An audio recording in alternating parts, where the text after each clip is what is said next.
சிவாஜி கிருஷ்ணமூர்த்திக்கு 3 ஆண்டுகள் சிறை தண்டனை விதிக்கப்பட்டிருக்கிறது. அதனை முக்கிய செய்தியாக பார்க்கிறோம். ஆளுநர் ஆர் என் ரவி மற்றும் குஷ்பு குறித்து அவதூறாக பேசிய வழக்கில் எழும்பூர் நீதிமன்றம் இந்த உத்தரவை பிறப்பித்துள்ளது.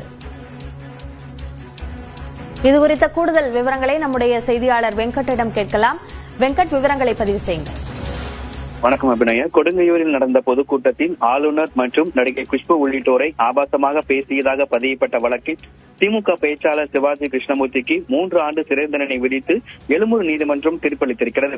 சென்னை கொடுங்கையூரில் 2023ஆம் ஆண்டு நடந்த பொதுக்கூட்டத்தில் அப்போதைய திமுக பேச்சாளர் சிவாஜி கிருஷ்ணமூர்த்தி ஆளுநர் அவர்களையும் முன்னாள் அமைச்சர் ஜெயக்குமார், முன்னாள் முதல்வர் பழனிசாமி, தமிழக பாஜக முன்னாள் தலைவர் அண்ணாமலை, நடிகை குஷ்பு உள்ளிட்டோரை அருவருக்கத்தக்க வகையில் ஆபாச வார்த்தையில் பேசியதாக கொடுங்கையூர் காவல்துறை மீது வழக்கு பதிவு செய்திருந்தது. இந்த வழக்கை விசாரித்த சென்னை எழும்பூர் 10வது பெருநகர குற்றவியல் நடுவர் நீதிமன்ற மாஜிஸ்ட்ரேட் ரேவதி சிவாஜி கிருஷ்ணமூர்த்தி மீதான குற்றச்சாட்டுகளில் கலக்கத்தை தூண்டுவது என்ற குற்றச்சாட்டை மட்டும் அரசு தரப்பு தகுந்த சாட்சியங்களுடன் நிரூபிக்கவில்லை.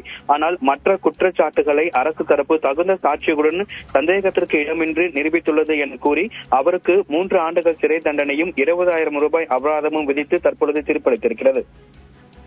விவரங்களுக்கு நன்றி வெங்கட்.